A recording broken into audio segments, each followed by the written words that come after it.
Welcome for this fifth panel discussion. I'm really glad to host Sonia, Selen, and Charlene. Welcome.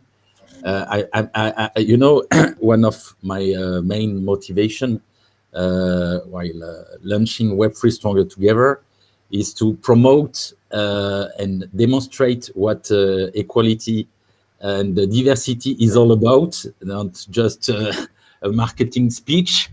It's not greenwashing. It's for me, it's a behavior in my business since now 28 years in my personal life, and I'm really glad to host you. Could you, we will first, each one will introduce. Let's introduce yourself. Sonia, you can start maybe. Sure. Hi everyone. My name is Sonia. I've been in the I have a background of a product design for about 11 years, and then I started diving into XR about 4 years ago. This was actually in the window of like right before COVID. So actually, when COVID hit, it felt like, okay, maybe I'm in the right path. So it was like that, as hard it is for everybody. And since that, I've been trying to try different things, and because of my background in design, and of course, like when I went into it, the first thing that I wanted to do is also like to extend my my horizon in XR. Like, how do I design like an XR experience, a virtual events, a little bit of gamification and everything. From this, I actually got the chance to build a small community called Upwolves, and this is where like we have all the, like, we call them builders from different social platforms in our Discord. And this is actually where we connect them with clients, with brand, with anybody. Actually, it's like from different companies. And what we see is like some of the people who are looking into building like digital twins, and so we connect them with like the people within our community to allow them to shift their supposedly physical events or physical business supposedly into virtual reality. I myself, like I'm a creator. I've been trying to use like XR, including VR, MR, and AR to build the bridge. So that's about me. Welcome. Selen.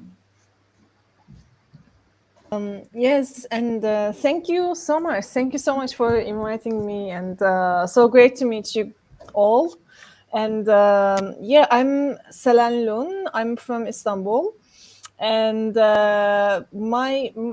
actually my background is from theater and acting. I'm an actor, about 15 years. But my relation with XR technologies is coming from 2018, and coming from my interest on like how can I perform on virtual reality, like what are the limits, what can we discover on that area, because I was also very interested in with the technologies and upcoming digital changes. So and I was also a very hardcore gamer kid. So with the pandemic, mostly all of my work grounds has closed, like theater, like studios, and so many things got closed. So I had more time to really dive into games and XR industry. And I started to work as event coordinator, also event organizer, producer, and right now I have an initiative called XR Eventist. And it started like a year and a half ago as an Instagram account, but now like it's going into a virtual events production on virtual reality. So I'm very excited, and I'm also going hand in hand with the game industry. And I was volunteer for the GameFi Turkey gamification community. And I also I'm also the founder of Lumfilmy company, which is founded in 2017 to bring up all that I do on fields of theater, performance art, games now, and XR technologies.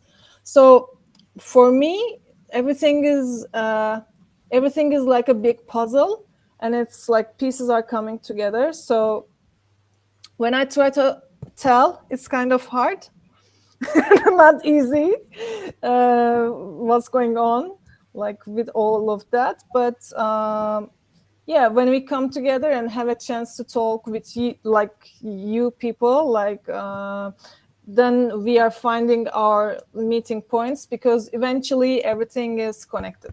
So thank you so much for inviting me again. Thanks to you. Charlène, welcome.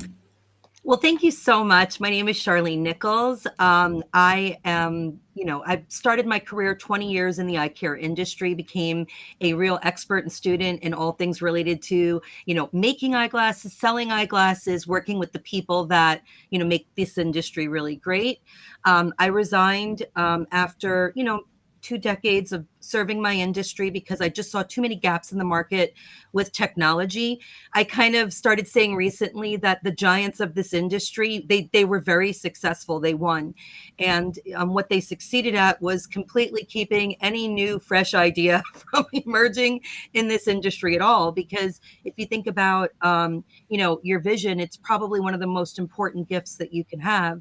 And if the people who are helping you to see better, they don't have the technology to live in today's, day and age. I mean, so many people are buying glasses online, and they're like, there's so many amazing ways that we can make that experience better, whether it be virtual try-on, virtual measurement, even a virtual eye check to make sure that your prescription hasn't changed, and being able to connect with your doctors through telemedicine. These are all things that should be happening now, and they're happening on such a smaller scale. But 6.5, 7 years ago, I saw this coming like a freight train. So I resigned from my industry to get down in the trenches, face to face with just local eye doctors and opticians, and say, like, how can we help you to sell glasses other than physical? Because the world is just not moving towards a migration towards physical.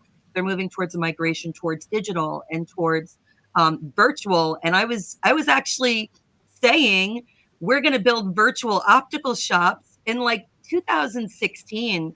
And it sounded crazy back then. I'm sure people thought I was absolutely out of my mind to be saying this. I believe in partnerships and collaborations. So I knew back then that I was never going to be able to develop the skill to build VR and AR technologies, but I knew that was the key component. So I partnered with this amazing, amazing developer who had 20 years in developing VR as of 2016. So here today, he's almost 3 decades building VR and AR. That tells you how long he was building it with Flash. Okay, so that tells you how long this technology has been there. And he adopted me. He couldn't bring his product to market.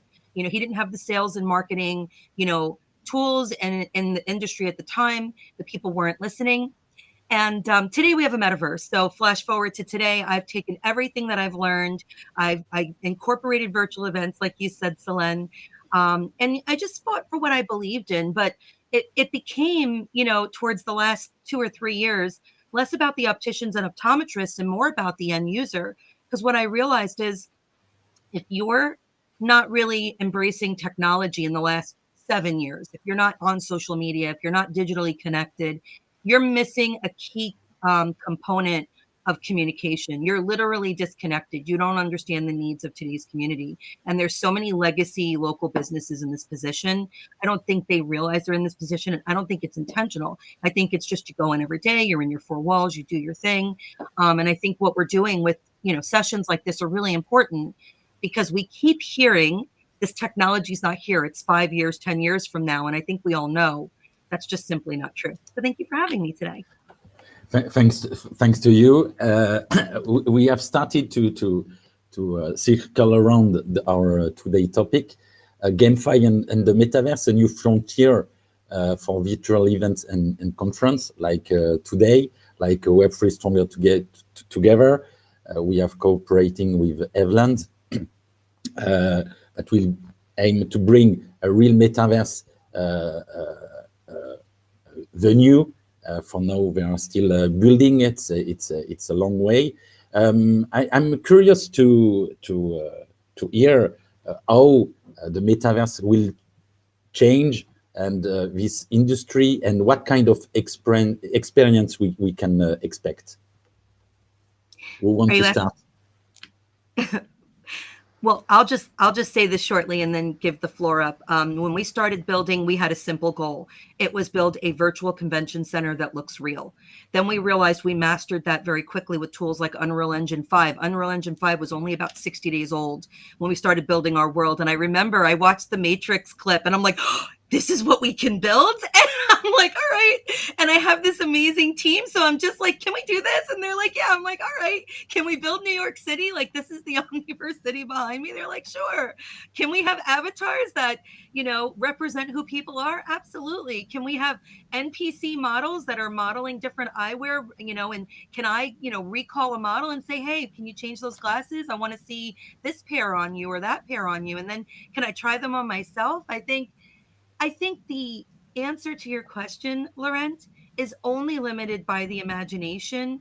And the great news is, with people who are building today, they're facilitating that imagination to breathe so that we can envision the future, because it really, truly is limitless. That's just my 2 cents. Thanks. Sonia? Well, for me, I guess I will speak based on like a couple of past projects that I was holding. I think one of the most interesting one would be I have this one client supposedly that he is looking to he's looking into like getting a new how do I say this, like reaching a new market segmentation, which is the Generation Z. And so these are the people that are currently doesn't actually go to the bookstore. They buy everything online and everything. And so there's a lot of like local businesses here in Barcelona that are kind of, they're not there yet. They have an online store, but that's it. And everything like for Gen Z is all about like experience. Like for example, in Charlene's case, like if people can actually like try this virtual glasses, like from social media, like from all of this kind of thing, like push them to buy more than just seeing them like in the website.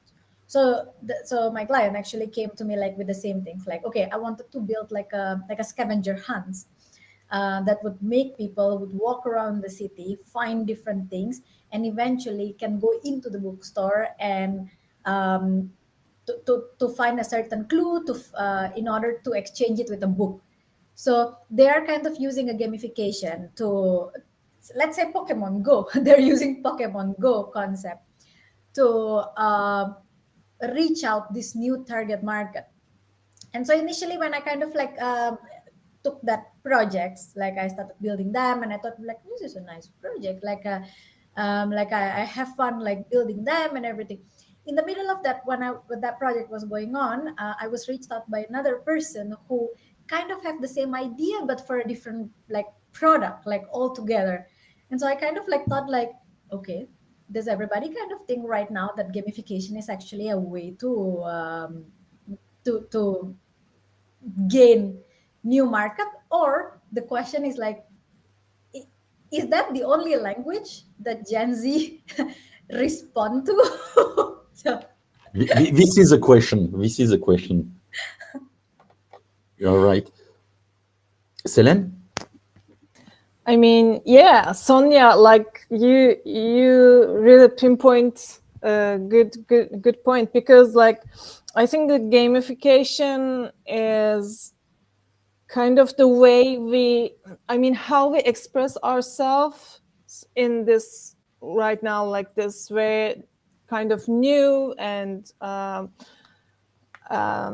new era, like because not only for Gen Z, but because of the way way of how we changed our way of communication with ourselves in the last 10 years with the social media and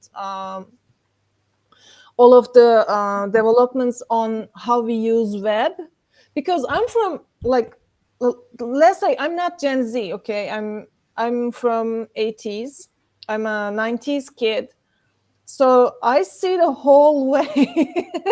I see the whole story, like how it all started. I'm in the very beginning, not in the. Hold on. I'm with you. I've seen the horizon. I've seen the sunrise, you know.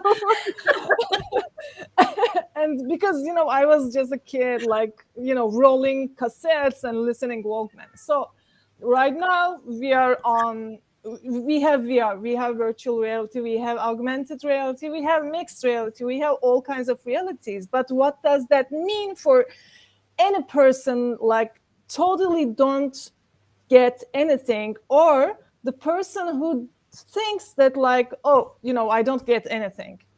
Actually, like, for example, like the phones that we use, like, we are already there. Like, this is not future. The thing that we talk, the thing that we say, like the concept of metaverse is not the future. Like, I think what I want to see and what I want to spread around the world and people is, like, we are already here and we are already making this together. So everyone is part of that. Like, when I talk with a person about NFTs or Web3 or blockchain or virtual reality, like, if we are talking about lack of knowledge, I mean, this is coverable. Like, you can just go and Google everything and you can just read. But the thing that we are having is right now is, like, the way of communication. Because I'm also, you know, I told you, like, I'm also doing events, organizing events, working with communities. So the way of communication has totally changed. I mean, like, I talk Turkish. English is my second language, right? So I see in every language the change is very, very big and wide. And the languages that we know, like 20 years ago, like, okay, if I say this phone, this is a phone, okay, we got it. But the way we talk with each other and the way we express ourselves with the language is so different right now. And this is a big part of digital change. And, you know, I don't want to say that we're about kind of a revolution. Like, yeah, so I think I kind of answered your question, or did I miss? Yeah. No. No, it's inspiring and really interesting. What kind of new experience do you think Metaverse could bring in terms of events or conference? I mean, in real life events, if I talk about our Web3 industry, it's mostly in Western countries, Asia, but I mean, let's say privileged countries, and when it comes to the cost, I will not give some name, but it can cost €1,000 or dollars to attend to such event. And pretending to talk about inclusivity, having this kind of it, for me it's strange, but what I see really fascinating, exciting, it's a way to offer a way to onboard each one everywhere. For sure, you need having a good internet connection still, and time to time, like we discussed in the previous panel, it's a challenge. We were talking about Africa in capitals. Yeah. Now it's mostly not a problem anymore, but you go 10 kilometers in the countryside and you don't have any any network. So, but seeing this at least opportunity for now, before it will become a reality and a normality, letting a way to each one everywhere, joining at the same moment for a concert, for in a movie theater, a conference, exposition, whatever, everyone being able to join at the same time from everywhere, and with or without an avatar, being yourself or being someone else. For me, it's really exciting just to think about, and I'm really excited to have a. Do you think about what it could be, what it will be, what kind of experience we could bring to everyone? We want to share your point of view. Well, if I could just, Laurent, I want to touch on a few things that you said. And as Salim was talking, there were a couple points that came to mind. And when we were doing virtual events, we were doing them back in 2017, pre-COVID. People did not know how to be synchronous at all. And you're exactly right. That synchronous experience is really important. I fought 2.5 years to try to get people synchronous. I think I maxed out at like 50, even during COVID. And when we launched, this is before the metaverse, this is just with virtual events like AirMeet and stuff like that. Back during COVID, back during when we launched the optical metaverse, which was just October of last year, I fought for that synchronous connection. And I also fought for people to come in a 2.5 experience and then move into the metaverse experience, because I wanted to kind of push them forward. This is a word that most of these people had never heard before, and I was trying to get them to go there and create an avatar. And I did gamify the whole thing. And I let them know, okay, this is what you're going to gain by taking step 1, 2, 3, 4. And I think the most important message about gamification right now is that, thank God, the world of cookies and algorithms controlling us are pretty much done. I think that this younger generation is not going to allow themselves to be controlled by manipulative marketing. If you're going to be marketing in this era, you have got to be able to really understand your audience. And the great thing about gamification is nobody's going to play for a game that they don't want to play, or to win a prize that isn't interesting to them. So it's going to really require brands to understand what motivates the people who are playing these games. Because at the end of the day, there's a goal with the game. You either want to engage your audience, you want to build a good, idea about your brand, you want to get them to take advantage of offers that you have. But these are all alternatives to what we used to do, which is just, okay, you typed in the word shoes, I'm just going to follow you everywhere and show you tons of shoes. I think this new era of gamification is going to really make the customer experience so much more enjoyable for everyone. Sonia?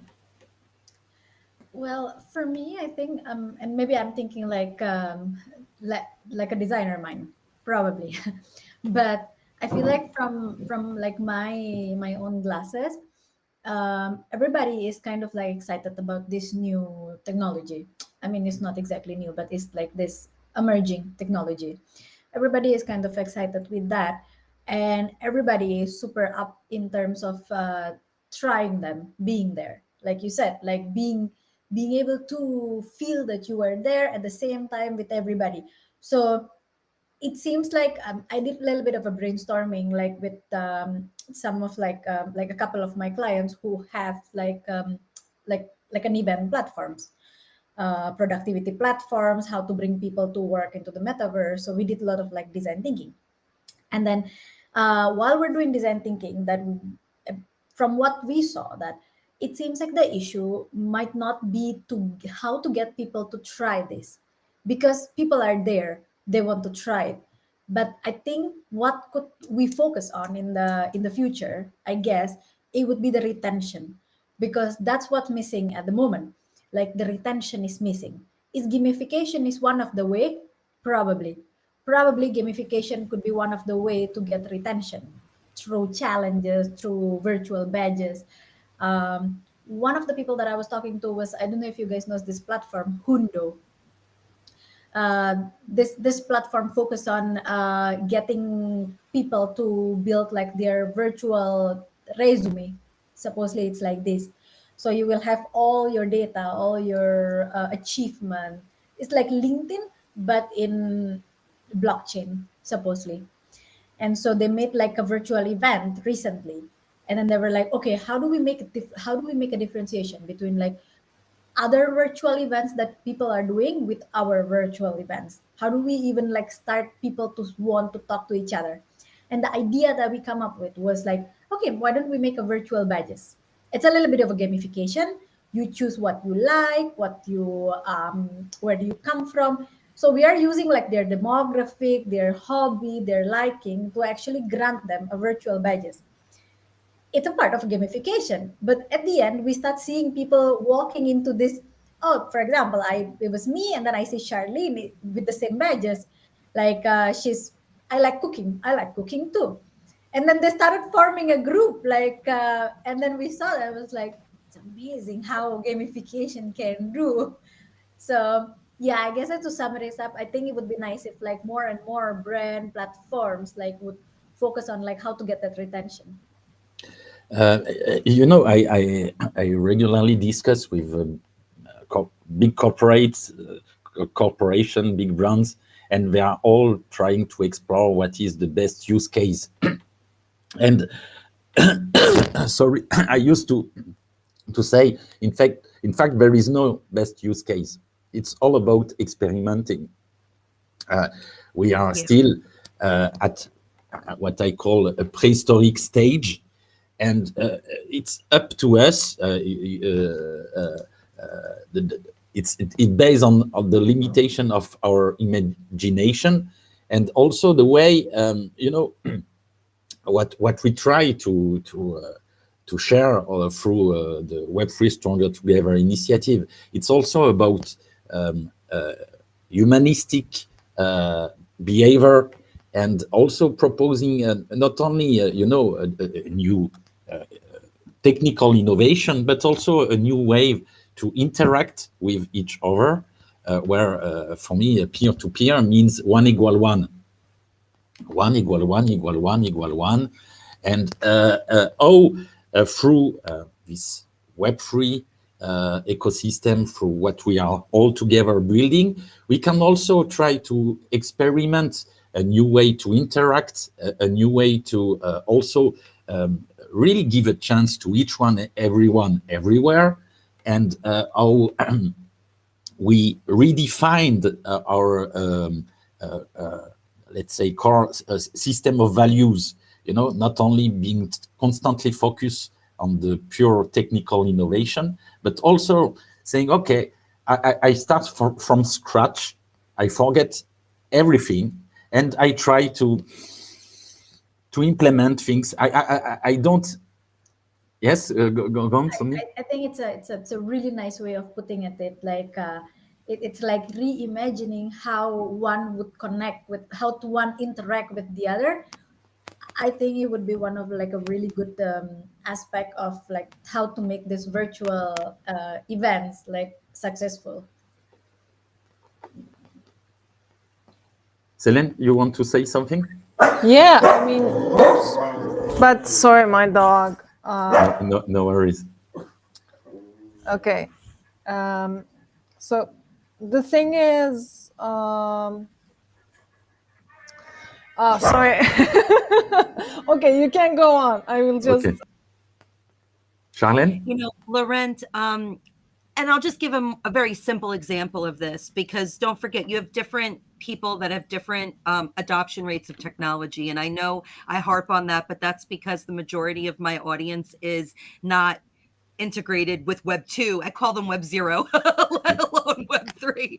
I created a new Web 0. And you have to know who you're dealing with, because if you create a game, I found that people get really panicky if like they feel like they're supposed to be doing something and they can't do it.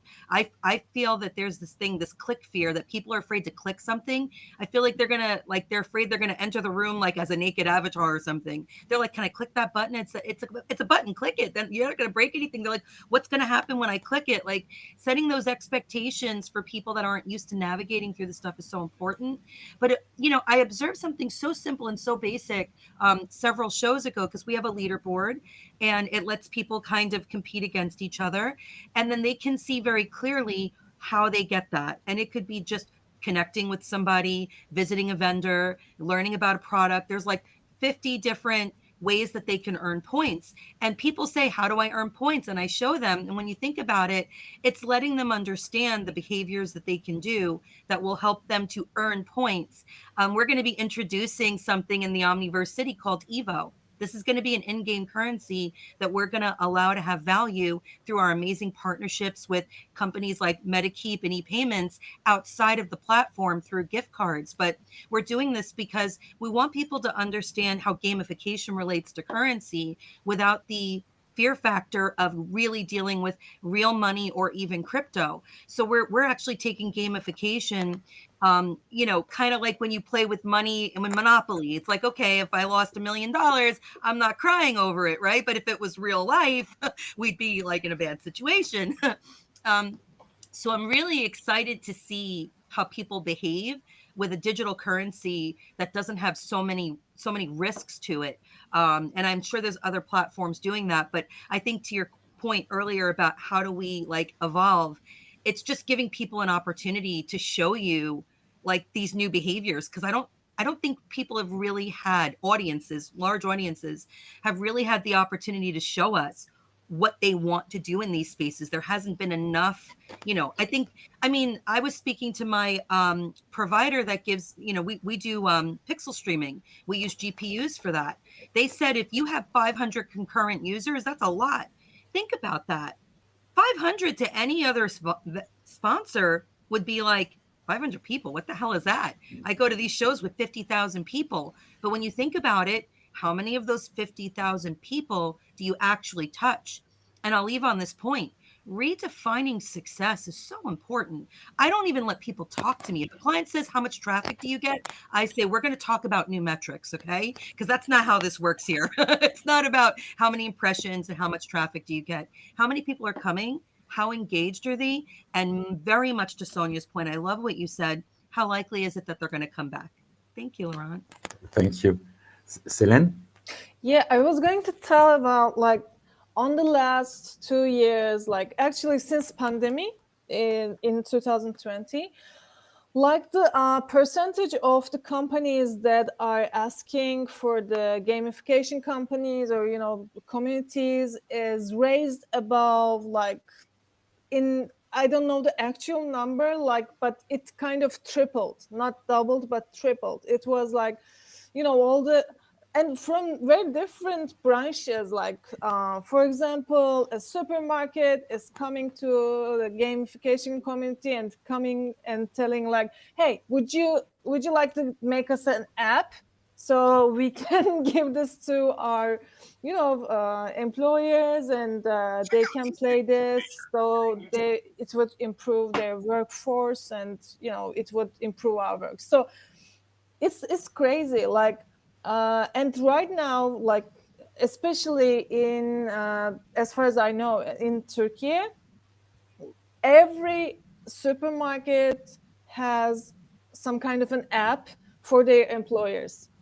So people are collecting some kind of coins or some kind of badges or, playing some kind of games. And like recently, I was in the market and I saw like that 2 employers are, playing with each other and they're feeling like they're obliged, kind of, they must do it.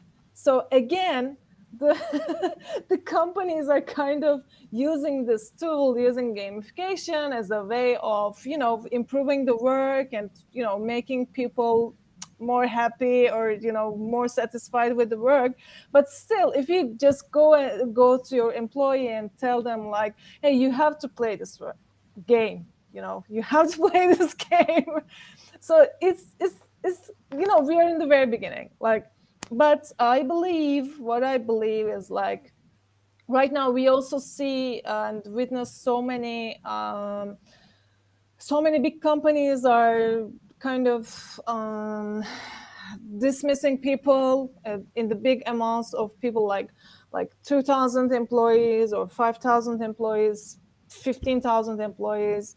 And this is not just because the economy is bad. Economy is bad, but also this is because of AI, because of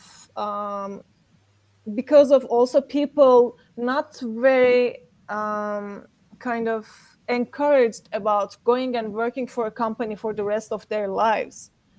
Right now, with the web in general, like people are very aware that they can do a few things together and they don't have to work for a company for the rest of their lives. And this is only because web and internet is giving us that kind of crazy opportunities to work online, work remote, and do what we want to do. So I think this is very important. And again, and gamification again is going to be much more important. And I think everything's going to be gamified somehow. Like it seems like that. I don't know. I would like to ask you a last question before closing this really interesting panel. I promise you for the next summit, we will have a longer time for each one because it's a bit frustrating to be forced to limit our debate. I do agree that gamification is potentially a great way to engage people and retain people. But what if it could be also something different than just giving them some potential value, a token or whatever, but more focus on, let's say, humanistic values and behavior. How can we introduce this in gamification, in your point of view? I assume I don't have yet any clear answer. The reason why I can start with that, because this is also what I'm very focused on right now, especially, after the big earthquake in Turkey. Like I started to think like, all the technology and all we have, all our sources and opportunities, if they're not centered in the benefits of human nature and like you said, inclusivity is like right now like a buzzword. Like everyone is talking and every company has to talk in some way, but what I see is not inclusive. Like I don't see inclusivity yet, but we will see hopefully. But so I was thinking like, how can we bring up more accessibility for the communities, for the countries, for all the people, and how can we help each other about making this leap of faith with the technology? Because right now accessibility is a big issue. And most of the people, especially in creative industries, because also I'm coming from creative industries, so like if you ask a dancer like if they want to perform in virtual reality or on stage, they of course they will choose a stage, but because they don't have the experience of virtual reality and virtual stages and all that technology, that they hardly reject because they think they don't have a source to put money on it. Like when they come to mind about like, I can't buy a headset, I can't buy this computer which is very strong to help me develop something on blockchain or something like. So they just choose to reject this, and I understand this. But as long as we keep some people out of the game in the technology race, like we will never gonna be inclusive, or we will never going to be democratic. Like because if some people with some kind of a money is developing the Web3, blockchain, NFTs, all that cryptocurrencies and stuff, Like this is already happening. But and I'm sure like everyone is going to have a wallet this year or next year. I don't know, like probably. Like my father is almost 70 years old now, and still he is like, no, I don't want to get into this. But I'm sure he's going to get a wallet this year or next year, because someone is going to go to him and tell him like, you know what, we don't do physical anymore. You know, you have to buy this with the crypto, you know, and you have to collect some Ethereum or something. So he will come to an understanding, like a forced understanding, like, oh, I have to do this now. Like, this is a new currency. Okay, you know, like, I mean, everyone is going to come to a term of usage, but the main idea is how can we do this in the more democratic way, like, because the usage of money is abused by the, you know, so-called 1% of the world, and they're not even 1%, they're lesser, like that people with the you know, big money is like literally it's crazy. But the gap has widened. Gap is so big, you know. The gap between the poor and the rich is incredible. Like some people are dying because of cocaine, some people are dying because of hunger. So I hope, I really hope, and I am really volunteer to work on this, like this new age with the digital help us to bring out more, you know, more democratic and kind of equal. I mean, nothing is equal, I understand that, but this is, I mean, I still believe it can be more democratic and kind of more equal. Like, of course, it's very it seems very individualistic, but this is politic. So like you know, we have seen like during the last year, during the how can I say, the war between Russia and Ukraine, like Zelensky asked people to donate them with the Ethereum. So it was like a point of a big break, like because like also like during that earthquake in Turkey, like the NGOs started to ask people to donate them with Ethereum. So I think we're already there and we're already using all this, but a navigation and also some kind of a sense and understanding is missing. Like we don't see why it is good, and most of the people don't see why it can be more democratic than what we already had back in the day. So I choose to believe that we can really improve our physical lives, or you know, our beings. Oh, sorry. I talked too much. No. Selene, I clearly share your vision and your hope. I really do think that we can change the world with a real humanistic and long-term oriented purpose through Web3 in technical innovation.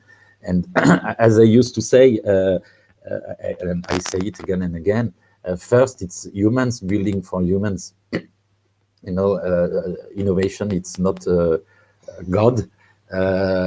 We are constantly deifying innovation. I think we should come back to the roots.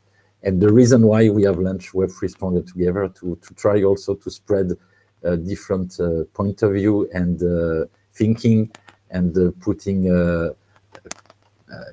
human values at the center, being human-centric. Sonia, a last word before we close this interesting discussion? Sure. I guess when it comes to like humanistic value, like what you asked, it's funny because it happens today. I was talking to somebody, and then she was mentioning about like, okay, there is nothing like doing a remote collaboration is very different than doing like a physical collaboration, and nothing will be able to replace that. And it was not such a great day, like it was not such a great moment of discussion, because I thought like, no, I didn't buy this, not for little, but to be honest, like listening to everybody here, it makes me realize maybe that's the trial and error that we have to do. That maybe that the human, I'm so sorry, the humanistic value that we can build through this virtual events is actually like, how do we trial and error to build like a better collaboration for people, for teammates, for how do we build empathy, how do we recognize each other's achievement through this virtual events that is like designed to acknowledge like people, and eventually like whether we like it or not, like all these are here to stay. So it's like, how do we like push the boundaries, I guess, like whenever we're doing like this virtual events, how do we push the boundaries to make like me know who Laurent is, like just like if we are in the same room, we are working together. um that makes me think about that. Yeah, thank you. Charlene? Yes, I'll keep this short and sweet because I know we're running over, and I'll leave it with a use case. And it was something that just happened because, like Sonia said, I just keep exploring. And on the heels of our optical metaverse event, which is again the first ever in our industry's history that anybody had even heard the term metaverse, and we were launching the first ever optical metaverse. I had a little doctor, 40 years practicing, come to me and say, "Do you think that this metaverse idea can help me with my platform, which is Children and Vision Development?" It was a nonprofit. And I said, all right, let's go. Let's find something that people are interested, they want to get behind. And it wasn't really about preserving children's vision. That wasn't what got people motivated, which is unfortunate, but we did find a sweet spot, and that was actually esports and gamification. When we started talking to esports players about how improving their vision can make them do better, all of a sudden they were excited. And we had an event 2 weeks ago where we brought esports players to a stage where they were able to talk directly to optometrists and explain to them what they need.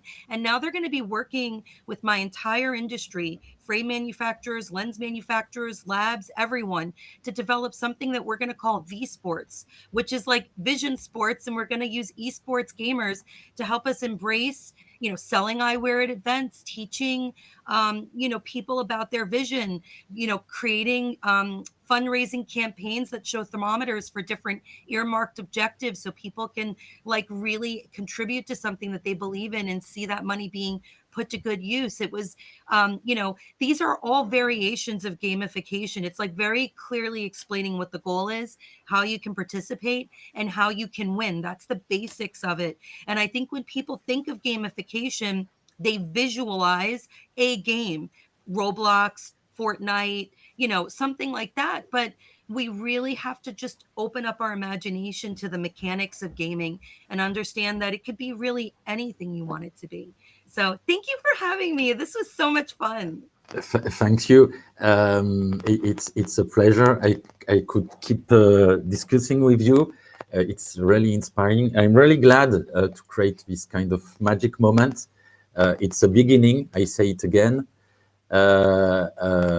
Let's keep building together and try to experiment and to contribute to improve our current society and world for everyone and everywhere. Thank you, Sonia. Thank you, Charlene. Thank you, Selen. And see you soon. Bye-bye. Bye-bye. Thank you so much.